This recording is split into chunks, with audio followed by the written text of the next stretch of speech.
इसको इस्तेमाल किए बगैर लोग अपनी राय देते हैं कि ये शीशे से और सिगरेट से भी ज़्यादा नुकसानदेह है। उनको मैं दरख्वास्त करूँगा कि सिर्फ़ एक बार इसको इस्तेमाल करके देखें, सच्चे दिल से, नीयत के साथ इस्तेमाल करके देखें। अगर आपको ना फ़र्क फ़ील हो तो आप जो है वो फिर जो चाहे कह सकते हैं इस बारे में।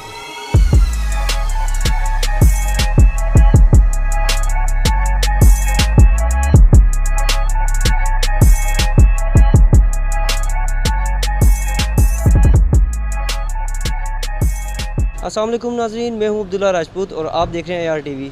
नाज़रीन, इस वक्त मैं मौजूद हूं एक वेब सेंटर पे। कहा जाता है कि नौजवान जो है वो सिगरेट और शीशा छोड़ने के लिए जो है वो वेप इस्तेमाल करते हैं। तो इसी वाले से हम लोग जो है आज एक वेब सेंटर शॉप पे मौजूद हैं। आइए चलते हैं इनके पास और जानते हैं इनसे कि वेप के जो है वो क्या प्रॉस एंड कॉन्स हैं।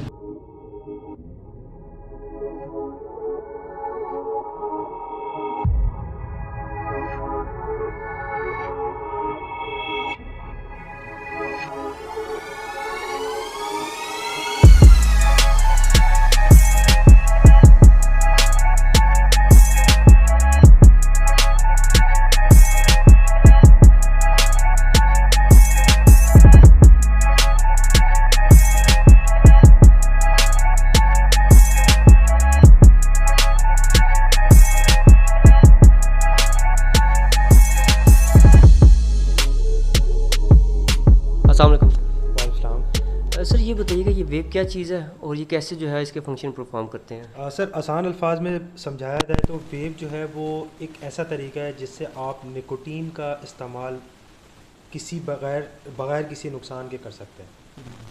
सर ये बताइएगा कि वेप में और सिगरेट में और शीशे में क्या फ़र्क है। सर, शीशे में और सिगरेट में जो नुकसानात हैं वो तो आम आवाम वैसे भी जानती है। प्लस ये कि सिगरेट में जो मेन ऐसे इंग्रेडिएंट्स होते हैं जो नुकसान पहुंचाते हैं, उसमें जो है वो आपका टोबैको आ जाता है, टार आ जाता है, पेपर बर्निंग है, कार्बन मोनोऑक्साइड है, कार्सिनोजेंस हैं। साइंटिस्ट के मुताबिक 1600 एक ऐसे केमिकल्स होते हैं जो एक सिगरेट में आप कंज्यूम कर रहे होते हैं। तो शीशे में, अब शीशे की तरफ चलते हैं तो शीशे में आप एक तो सबसे ऊपर टॉप पे उसके बर्निंग कोल रखा होता है, उससे नीचे उसके मोलेसेस होते हैं जिसके थ्रू आपको फ्लेवर प्रोवाइड होता है। जब वो मोलेसेस जलता है और कोल जलता है तो लोगों का मानना ये है कि वो पानी से फ़िल्टर होके आ रहे होते हैं, लेकिन वो पानी से फ़िल्टर होके नहीं आ रहे होते।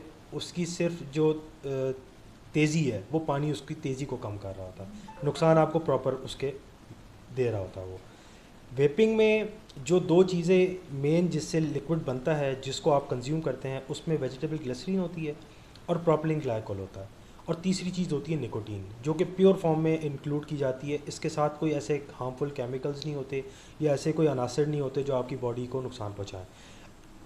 इसका लिक्विड बनाना इतना आसान है कि पाकिस्तान में कई वेपर्स जो हैं वो अपने घर में बैठ के अपना लिक्विड तैयार कर रहे हैं। सर प्राइसिंग के हवाले से बताइएगा कि वेप की डिवाइस की क्या प्राइस है और इसके लिक्विड की क्या प्राइस वगैरह होती है। सर, अगर आप क्वालिटी प्रोडक्ट ख़रीदना चाह रहे हैं तो आपको इसी तरह हमारे वेब जेरेट से या किसी और पाकिस्तान के अच्छे ब्रांड्स हैं काफ़ी, उनसे आपको अच्छी क्वालिटी प्रोडक्ट्स मिल जाएंगी। उसमें जो प्राइसिंग के जो फैक्टर्स होते हैं वो सबसे पहले आपका डॉलर होता है, उसके बाद आपकी कस्टम पॉलिसीज़ होती हैं जिस पे आपको ड्यूटी चार्ज की जा रही होती है, उसके बाद जो है आपके वेरिएबल एक्सपेंसेस होते हैं, फिक्स एक्सपेंसेस होते हैं। उन सबको कैलकुलेट करके एक मिनिमम डिवाइस आपको जो मिलती है वो 3000 टू 3500 मिलती है, और मैक्सिमम पे चले जाएँ तो फिर जितना गुड़ डाले उतना मीठा है। डॉक्टर्स जो है रिकमेंड करती हैं इसको वेप को सर, इंस्टेड ऑफ सिगरेट। बिल्कुल पाकिस्तान में भी डॉक्टर्स की एक बहुत बड़ी क्वांटिटी है जो खुद वेपिंग कर भी रहे हैं और अपने पेशेंट्स को भी प्रिस्क्राइब कर रहे हैं। Plus England national health service ने अपने हॉस्पिटल्स को ये ताकीद की है कि आप अपने हॉस्पिटल्स के अंदर वेपिंग जोन्स बनाएं और जो आपके पेशेंट्स हैं उनको वेपिंग रिकमेंड की जाए। ये NHS इंग्लैंड की जो एक हुकूमती इदारा है उसकी तरफ से ये ऑर्डर जारी किया गया है। अच्छा, मिनिमम प्राइस इसकी क्या है, मतलब कब से ये स्टार्ट होता है, कितनी प्राइस से, और ओवरऑल जो है मैक्सिमम कब तक जाता है ये। सर, इसका चूँकि आपने शुरू में एक डिवाइस परचेज़ करनी होती है इस टाइप की, उसके साथ एक लिक्विड की बोतल आपने परचेज़ करनी होती है, तो उसमें आपका शुरू का जो बिल है वो तकरीबन 5 से 6 हज़ार रुपये तक बन जाता है मिनिमम। उसमें ये होता है कि उसके बाद आपका जो मंथली बजट होता है वो, अगर उसको हम सिगरेट वाले बजट से कंपेयर किया जाए तो सिगरेट का जो बजट है, आप मिसाल के तौर पे एक पैकेट अगर डेली का कंज्यूम करते हैं सिगरेट का, तो आपका 5,500 से 6,000 रुपये आपका मंथली सिगरेट पे एक्सपेंस होता है। On the other hand vaping पे आपका, अगर आप इस तरह की एक पॉट डिवाइस यूज़ कर रहे हैं जिसकी कॉस्ट भी कम होती है प्लस उसके ज़्यादा झंझट भी नहीं होते, तो उसका मंथली एक्सपेंस आपका 2,000-2,500 से ऊपर नहीं जाता।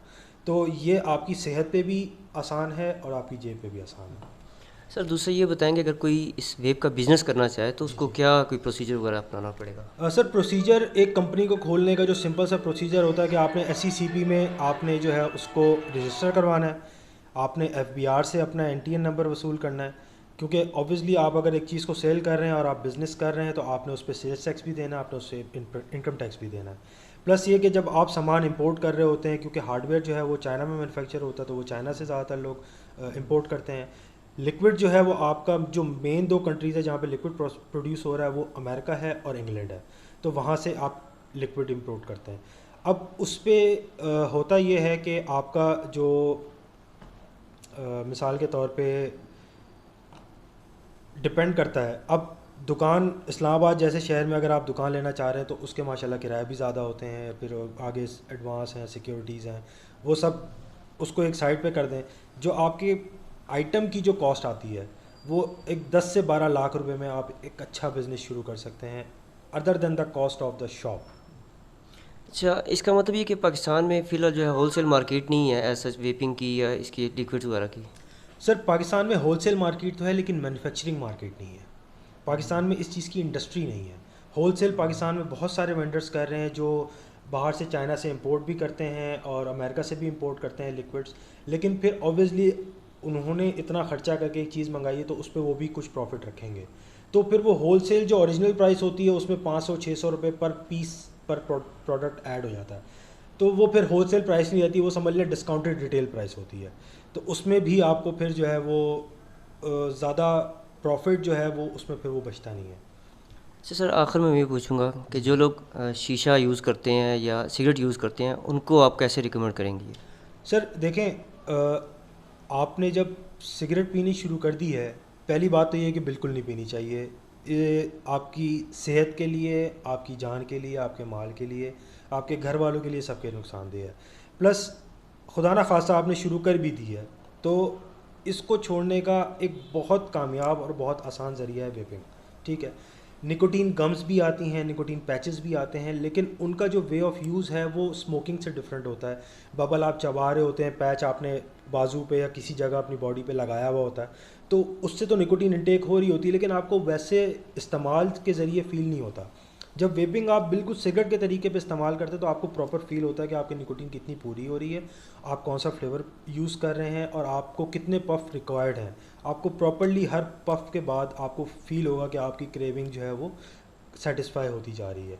ठीक है, इसको इस्तेमाल किए बगैर लोग अपनी राय देते हैं कि ये शीशे से और सिगरेट से भी ज़्यादा नुकसानदेह है। उनको मैं दरख्वास्त करूँगा कि सिर्फ़ एक बार इसको इस्तेमाल करके देखें, सच्चे दिल से, नीयत के साथ इस्तेमाल करके देखें।